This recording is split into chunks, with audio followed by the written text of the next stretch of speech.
എൻ്റെ അച്ഛനും അമ്മയും ശരിയല്ല. എപ്പോൾ നോക്കിയാലും വഴക്കാണ്. അച്ഛനും അമ്മയ്ക്കും ഇടയിൽ.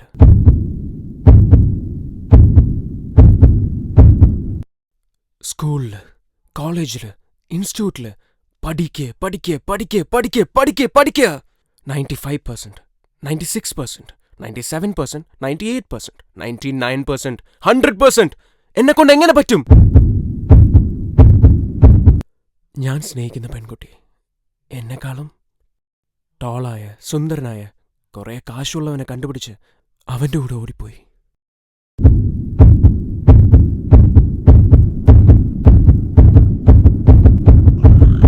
എൻ്റെ ടാലൻ്റ് ആരും അപ്രീഷിയേറ്റ് ചെയ്തില്ല. എൻ്റെ ഈ മരണം ലോകത്തിലെ എല്ലാവർക്കും ഒരു പാഠമായിരിക്കട്ടെ. ഞാൻ ജനിച്ചു വീണപ്പോൾ ഞാൻ കരഞ്ഞെന്ന്, പക്ഷെ എനിക്ക് ചുറ്റുമുള്ളവർ ചിരിച്ചു വന്നു.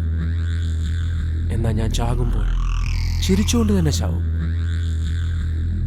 എനിക്ക് ചുറ്റിനുള്ളവർ കരയട്ടെ, കരയട്ടെ, കരയട്ടെ. ഞാൻ ജീവിച്ചിരിക്കുമ്പോൾ എൻ്റെ വില മനസ്സിലാക്കിയില്ല. ഞാൻ മരിച്ചതിന് ശേഷമെങ്കിലും അവർ മനസ്സിലാക്കട്ടെ.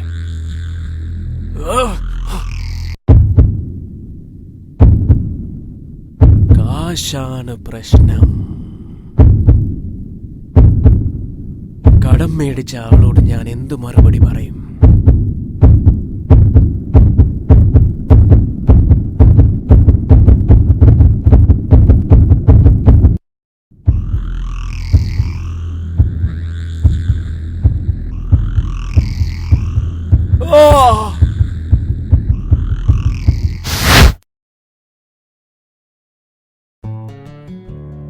ചാവാൻ നിങ്ങൾക്ക് കുറെ കാരണങ്ങളുണ്ടാവാം.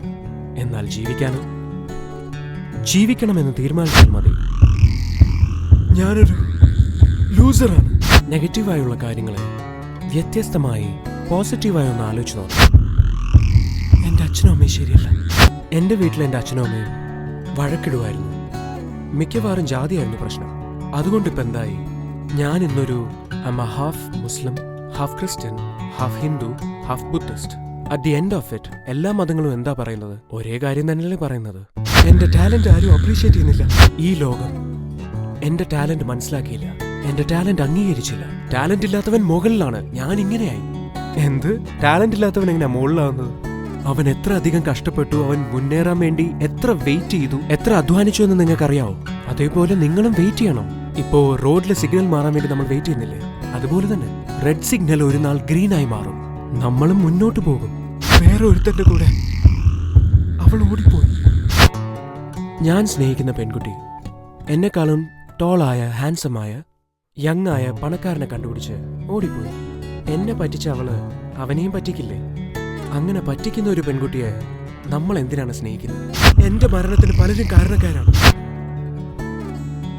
എന്നെ പോലെ ഒരാള് ജീവിതത്തിൽ തോറ്റുപോയി, വെറുത്തുപോയി. പ്രശ്നമെന്ന് പറയുന്നത് 4 ഭാഗത്തു നിന്നും വരാം, 8 ഭാഗത്തു നിന്നും വന്നാലും ഈ ഹൃദയം ഉണ്ടല്ലോ, ദാ ഇത്രേ ഉള്ളൂ. ഇത്ര ചെറിയ ഹൃദയം എത്രാന്ന് വെച്ചാൽ സഹിക്കുക.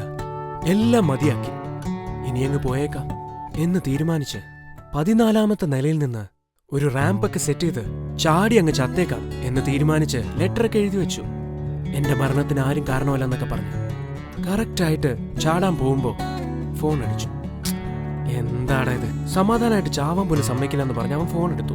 ഹലോ സാർ, നമ്മൾ നാളെ രാവിലെ പോകുമ്പോൾ എന്താ ചെയ്യേണ്ടതെന്നൊക്കെ പറഞ്ഞ് അവൻ സംസാരിച്ചു തുടങ്ങി. ഒന്ന് മിണ്ടായിരിക്കടോ എന്ന് പറഞ്ഞ് അയാൾ ഫോൺ വെച്ചു.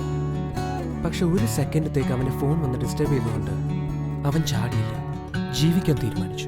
ഇനി അഥവാ ഫോൺ വന്നില്ലായിരുന്നെങ്കിൽ എന്ത് സംഭവിച്ചാൽ അവൻ ചാടി ചാകുമായിരുന്നു. ചത്തതിന് ശേഷം ഇവന്റെ ഫാമിലി, ഇവന്റെ വൈഫ്, ഇവന്റെ ഫ്രണ്ട്സ്, ഇവന്റെ എനിമീസ്, ഇവന്റെ കൊളീഗ്സ് എല്ലാരും വിഷമിച്ച് കരയും. ഒരു ദിവസം, ഒരാഴ്ച, ഒരു മാസം, ഒരു വർഷം, അതിനുശേഷമോ അവരവരുടെ ജീവിതമായി മുന്നോട്ട് പോകും. ഈ ലോകം ചുറ്റിക്കൊണ്ടേയിരിക്കും. ആർക്ക് വേണ്ടിയും അത് നിൽക്കില്ല. എന്നാൽ അത് കാണാനായി ഇവനുണ്ടാവില്ല.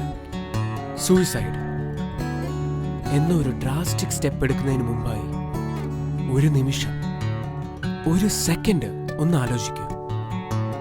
ഒരു സെക്കൻഡ് അതൊന്ന് മാറ്റിവെക്കുക. പിന്നെ നിങ്ങൾ സൂയിസൈഡ് ചെയ്യില്ല. അല്ലെങ്കിൽ വളരെ വെറുത്തുപോയി ചാവണം നിങ്ങൾ തീരുമാനിച്ചു, ഒരു ഫോൺ കോൾ ചെയ്ത് ആരോടെങ്കിലും ഒന്ന് സംസാരിക്കുക.